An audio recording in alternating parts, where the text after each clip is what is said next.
So after seeing Halloween Ends and seeing Michael and Laurie's story, play out and, end in the conclusion there, and then also ending David Gordon Green's trilogy, I think there's a few places they could take this. Obviously, there's some spoilers ahead, so if you haven't seen Halloween Ends, drop a like, hit that follow button, and come back later. Again, if you haven't seen it, there are some spoilers ahead that, I have to get into, so maybe skip here. But without further ado, let's talk about this. So I think there's a few things that they can do with this franchise. Obviously, with Laurie and Michael's story being over after Halloween Ends, and then also the ending to David Gordon Green's trilogy, there's a few directions they could take this. One, obviously the big theme of this was that, evil changes shape. It's not always just one person, which obviously we got with Corey and a few different things. So what I could see them doing is bringing back Michael in a few years down the line and creating like a whole new trilogy with his character. Obviously, Laurie doesn't have to be in it, and the reason I say that is because something similar happened with the Scream reboot,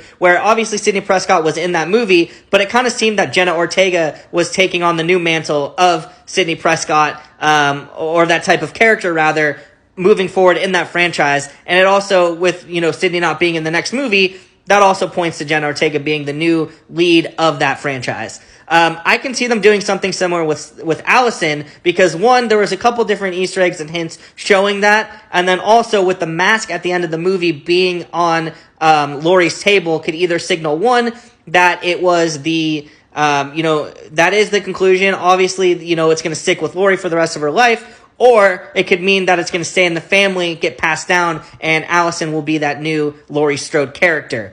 Or option two, Allison could actually become the new Michael, which I think could be a really cool storyline because, one, you see the mask at the end of the movie being on that table. Like I said earlier, it could be in the family still, and it could, be passed down to Allison. And there were a lot of different hints pointing at her becoming evil, especially with her conversations with Corey and Halloween Ends.